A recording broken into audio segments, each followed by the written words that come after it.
आज मी बनवला आहे आपल्या महाराष्ट्रातील पारंपरिक पदार्थ म्हणजे मासवड्या।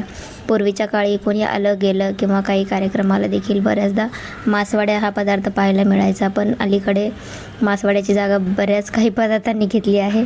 तर चला, आता जास्त मासवड्या कोणी बनवत नाही, पण हा आपला पारंपरिक पदार्थ आहे।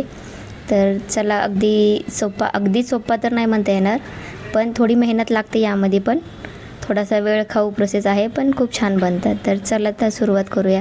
सगळ्यात अगोदर एक ठेचा बनवून घ्यायचा आहे, हिरवी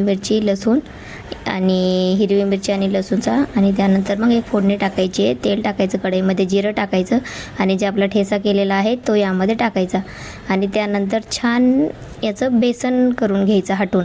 बेसनला आपल्याला ना चाळणीतून पीठ चाळूनच वापरायचं आहे, कारण चाळणीतून पीठ चाळल्यानंतर ते गुठळ्या बनत नाही त्याच्या। आपलं बेसन एकदम छान आणि सॉफ्ट बनतं। तुम्ही पाहिलं असेल बेसन माझं किती सॉफ्ट झालं होतं।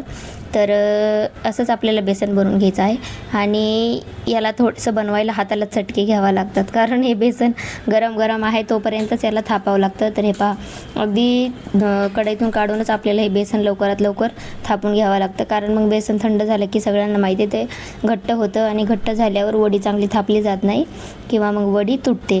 तर छान अगोदर सगळं थापून घ्यायचं पाणी टाकून, एक कॉटनचा कपडा घ्यायचा, त्यावर पाणी टाकून आपलं बेसन छान आधी थापून घ्यायचं, एक पोळी बनवून घ्यायची, आणि त्यानंतर मस्तपैकी त्यावरती भरपूर असा मसाला घालायचा।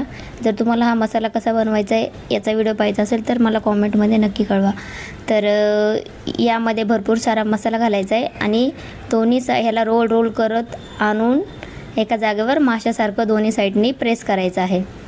तर यालाच मग आपली मासवडी तयार होते। तर हे पहा, छान असं बेसन घ्यायचं आहे, चारी बाजूने त्याला दाबायचं आहे म्हणजे चिरा पडणार नाही जेणेकरून, आणि मस्त बेसन गरम गरम आहे तोपर्यंतच थापून घ्यायचं आहे, आणि भरपूर सारा याचा मसाला यामध्ये घालायचा आहे, कारण या मसाल्यातच एक मस्त चव येते। तर पहा, छान असा मसाला आपला भरून घेतला भरपूर, आणि याला असं रोल करत आणायचं आहे, छान दाबत, आणि एकदा दोन्ही साईडने दाबून आपल्याला असा आकार द्यायचा आहे। तर पहा, एकदम टेस्टी आणि छान मासवड्या होतात। तर या मासवड्याचा मसाला मी तुम्हाला एखाद्या व्हिडिओत नक्की दाखवेल। तर हे पहा, खूप छान असा आपल्या मासवड्या बनल्या आहेत। तर हे पहा, अशाच प्रकारे मी तिसऱ्या देखील शेवटची मासवडीचा, माझं बेसन थोडं घट्ट झालं होतं कारण तो थंड झाल्यामुळे घट्ट झालं आणि थोड्या चिरा पडल्या, तर त्यामुळे तुम्ही गरमच करा। आणि पहा, एकदम चवीला तर एवढ्या छान झाल्या होत्या ना, खरंच खूप मस्त झाल्या होत्या। चला, तर मग तुम्हाला या मासवड्या कशा वाटल्या मला कमेंटमध्ये नक्की सांगा। बाय।